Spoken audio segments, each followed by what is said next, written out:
Dear colleagues, Ministry of Defense spokesperson Mr. Vilyen Pidgornyy will speak on Russian military aggression in eastern Ukraine. Mr. Pidgornyy, the floor is yours.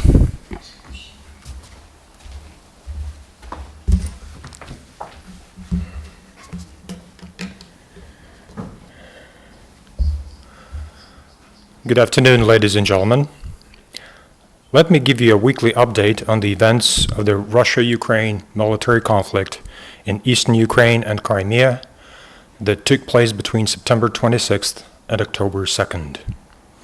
On October 1st, Ukrainian armed forces made a first step toward disengagement of forces in the area of Zolote, Luhansk region, as part of the political agreement reached within the framework agreement of the trilateral contact group in Minsk on September 21st. Diagram 1, please. Russia-backed militants complied as well. According to the Joint Center of Coordination and Control and the OSCE Special Monitoring Mission, the disengagement in the area was successful. However, the process shall continue and may become a sustainable success only if complete ceasefire is mutually upheld. There are concerns regarding sustainability of ceasefire considering the ongoing provocations instigated by Russian proxies in other areas. Specifically, the militants continued violating ceasefire in two other areas set for disengagement. We're talking about Stanitsa Luhanska in Luhansk sector and Petrivska village in the Mariupol sector. Petrivska is controlled by Russia-backed militants who obstruct the work of the international observers. According to the latest data from the OSCE Special Monitoring Mission, the monitors could not reach Petrivska on October 3rd as the militants refused to demine the surrounding territories. Over the last week, the number of ceasefire violations committed by Russia-backed militants increased in comparison to the previous week. Diagram 2. The lowest number of militants' attacks was registered on September 28th. There were 24 incidents of gunfire and 1 shelling using mortars banned by Minsk Accords. Yet in the last 2 days, the number of shelling increased dramatically.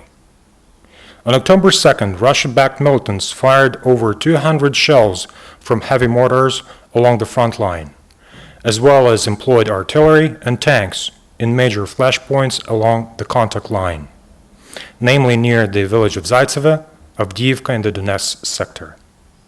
Yesterday, Russian proxies violated ceasefire 48 times, which presents an uptick of violence compared to the previous week. Diagram 3, please.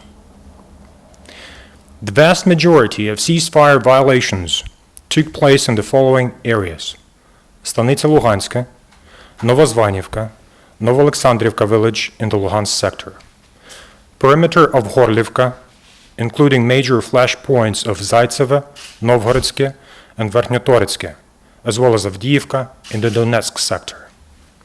Towns and villages on the front line in the Mariupol sector such as Shirokine, Mariinka, Starognativka, Pavlopil, and Hnutova. Diagram 4, please.